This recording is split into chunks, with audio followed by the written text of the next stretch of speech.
পরবর্তী হিংসা দক্ষিণ 24 পরগনা জেলা জুড়ে সন্ত্রাসের বার্তাবরণ করছে তৃণমূলের কর্মীর সমর্থক।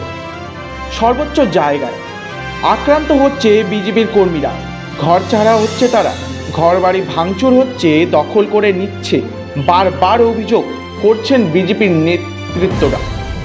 সেই বিজেপির কর্মী সমর্থকদের সঙ্গে কথা বলতে, তাদের পরিস্থিতি দেখতে বারুইপুর বিজেপির জেলা অফিসে এসে কর্মীদের সঙ্গে কথা বলে তাদেরকে আশ্বস্ত করেন। তাছাড়াও বিজেপির নেতা নেত্রীদের রেশন বন্ধ, জলের লাইন কাটা হচ্ছে সে নিয়েও ক্ষোভ উগরে দেন। তিনি বলেন, নরেন্দ্র মোদী মানুষকে রেশন দিচ্ছে, সেই রেশন বন্ধ করা তৃণমূলের ক্ষমতা নেই।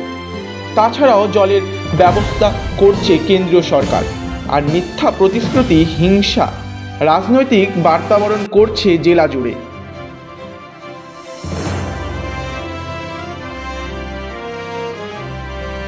সব মিলে প্রায় 200-300 জন মতো আছে। আপাতত এখানে 40-42 জন উপস্থিত আছে, বাকি সবাই বিভিন্ন কাজে বাইরে গেছে। আমরা সেই 40-42 জন লোকের সাথে দেখা করলাম যারা এখানে উপস্থিত আছে, তাদের কথা আমরা পুরো বিষয়টি আমাদের পার্টির সর্বোচ্চ নেতৃত্ব তাদেরকে জানানো, তাদের সাথে সাথে প্রশাসনের সর্বোচ্চ স্তরে জানানো, প্রয়োজনে মুখ্যমন্ত্রীকেও চিঠি লিখে যান। ছবি টবি দেখে যদি ওনার একটু মানবিকতা জাগ্রত হয়।